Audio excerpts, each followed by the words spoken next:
Before we get to Barcelona-Osasuna, I do want to mention that the first match of the day for Barcelona was actually the Femení in a 3-0 win over Santa Teresa today. International Women's Day is on Monday, so that was the big celebration point, and the exclamation point for that one was a golazo from Patri. So a great celebration of the Barça Femení to start the day, and the men's team during the introduction wearing the jerseys in celebration of the International Women's Day as well. Now getting to the men's game, Osasuna was never going to be easy on the road. Barcelona has only won 5 times in Pamplona this century. Yet Barca has been great on the road lately, only 3 wins away coming into this match from equaling the all-time league record. The Blaugrana had also not conceded a goal in 4 straight matches. The changes from the 2 matches against Sevilla, Umtiti in for Piqué, who's going to be out for a few weeks, and Griezmann, who started on the bench for the last 2 matches, comes in for Dembélé in the 3-5-2 that has seen Barcelona do so well in the last 2 matches against Sevilla. Osasuna, though, credit to Arrasate, he had a game plan, and that was a fluid, high-pressing 4-4-2. And that led to an early chance for Osasuna. Second minute, Busquets coughs it up, and Ter Stegen was fortunately able to get back to collect a long-range effort from Caleri. 14th minute, Ter Stegen again saves a rocket of a shot from Barca, who had a pretty good match in this one. Ter Stegen, by the way, becoming the German in Barca history with the most La Liga appearances for the club, with 171, leaving Bernd Schuster in the rearview mirror. And Ter Stegen keeping Barca in this match early, just like he did against Sevilla in the Copa del Rey. 20th minute, potentially the turning moment in the match. Herrera takes down Messi, and it would have been a red card if not for Messi being offside. 30th minute, the goal from Barcelona. Finally, the Blaugrana were able to break through. Messi to Alba, what we've seen a million times before, but Messi not needed for the return this time. The curling angle on this ball takes Alba towards the goal. He takes 1 touch to set himself up, and then blasted it through for his 5th goal of the season past Herrera, tying his Barca best since 2012-13, his first season at the club. Alba also today playing his 247th league match, equally Dani Alves. 34th minute, Ter Stegen called on again when Mingueza misread the Osasuna switch. That wasn't great, but Mingueza did have a decent game. And another fun note for the Mingueza family, Oscar's sister Ari making her Femení debut today, a real family affair for the club.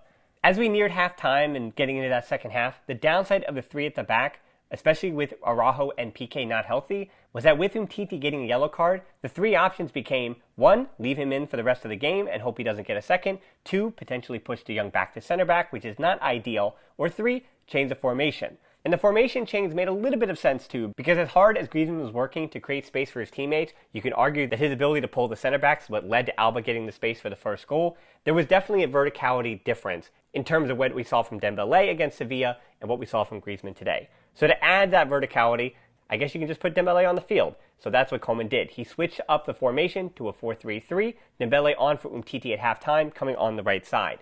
Dest, have to mention, was much better today than against Sevilla, and that was simply because now he's going against the young Manu Sanchez, only 20 years old, so he remained at right back, and Mingueza moved to the right center back position. In that second half, Osasuna certainly could have got an equalizer. Barca looking a bit slower, a bit tired in the second half, and no surprises here. We were expecting a little bit of an emotional letdown after that comeback against Sevilla. It was to be expected. Around the 55th minute, as Osasuna was ready to inject substitutes, I was wondering when Barca would get refreshed. Johnny Rodriguez comes on for Osasuna to work some overloads on Barca's right side. Funny we should mention that Osasuna were trying to come down Barca's right side because Barca were coming down Osasuna's left side, and they just kept attacking over and over again down that right side. Double digits attacks to be exact, especially when Dembélé entered. 67th minute, the refreshments did come in, Braithwaite and Ilaix Moriba for Griezmann and Busquets. Ilaix for Busquets was the same sub we saw against Sevilla, pushing De Jong back into the pivot. A few moments later, Mingueza has one rough foul near the sideline every match, and this time it came in the 68th minute, leads to a really good chance on the set piece from Osasuna, and an ensuing corner kick after that leads to a very close header from Cagliari. Good showing for the Catalan overall, but those are those individual game errors that will separate him from being a rotation player and being a potential game in and game out starter. 72nd minute, another chance for Osasuna, Budimir reprimanded for simulation with Alba on his back. At this point, you were hearing the calls from Riqui Puig in this match. We did see him come in later in the 87th minute alongside Junior Firpo. Now, it seems like we've gone to asking if Ilaix hasn't come in and grabbed Puig's minutes for himself, but in truth, Pedri probably should have come out for Puig a little bit earlier. But again, we're splitting hairs between 15 and 16 minutes of game time. I don't know how much that actually does for Riqui in this situation. And if that is the case, that Ilaix has now come in and taken Puig's minutes in a like-for-like swap, Ilaix has certainly earned these minutes. I could argue he's raised his level with more talented teammates in the first division, and he showed that with a tremendous ball over the top that freed up Dest in behind. I did write that last note about that pass being his highlight in the match before the goal happened, and what a goal it was. Pedri picks up the ball that falls fortunately in his path, and Messi setting up in the box, lays it off for Ilaix, and the 18-year-old cut it onto his left foot, and no doubt about it. The first goal from an academy product is always memorable because I've been watching him at youth levels for a few years now, going all the way back to his time at the Liga Promises and then hat-trick against Real Madrid. Now with Barca B, I watch him week in and week out. And to see his growth to get to this point, he's certainly always been one of the better players at every level. So to see him jump up to the first team level and have a goal like this, I don't mean to make it sound easy, but he's always had this kind of potential. Maybe not as a goal scorer, as I mentioned, and I'll talk about plenty on the podcast, but as a player who makes a difference in matches. He's also the 5th youngest player to score for Barcelona in their La Liga history, behind Ansu Fati, Boyan, Messi, and Pedri, all of which who were 17, and 3 of the 4 of which are still with FC Barcelona. As I mentioned, 87th minute, Puig and Jr. on for Pedri and Alba. It was a great game from Alba, not only with the goal, but defensively, once again, staying at home when you need to and picking his moments. Tremendous performance from Alba. Pedri defensively terrific alongside De Jong on the day. And what more can we say about Pedri defensively in this match? I praise his ball recoveries, especially against Sevilla. And other than Lionel Messi, Pedri has been Barcelona's best player this season. I'm ready to say that. I was probably ready to say it in October, November, but I'm certainly ready to say that 18-year-old Pedri has been Barcelona's second most important player of the season. By the way, speaking of Messi, 2 more assists for him on the day. That brings his tally in the Liga to 6, along with his 19 goals. He's pretty good.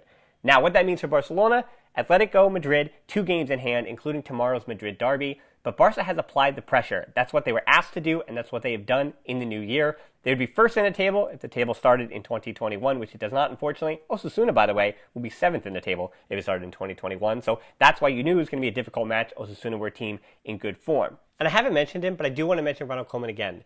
Osasuna, as I mentioned at the start, got their tactics right in this match. But Barcelona found a way to answer after the emotional letdown that was expected after the Sevilla comeback. So plenty of not only tactical credit to Ronald Koeman, because throughout this season, there have been times when I've questioned it. There have been times when we've questioned rotations. There have been times when we've questioned why isn't Ricky Puig playing. There have been questions of Ronald Koeman asked. He is not a perfect manager by any means. But what he has done is something that I would argue that Ernesto Valverde kind of did for at least the veterans, and that for Quique Setien he never had a shot at doing. But Ronald Koeman has got both old and young in that dressing room to buy in. We are seeing some revitalized veterans playing some of their best football in recent years, and we are seeing a young generation, the youngest generation that we have ever seen for Barcelona coming up together. More players under the age of not even 23 like Frankie de Jong, but we're talking 21 years old in Ricky Puig. We're talking 20 years old in Dest, 21 in Mingueza, 18 in Ilaix, 18 in Pedri, 18 in Ansu Fati, and of course, just off the top of my head, I'm missing people. Trincao, who didn't play in this match,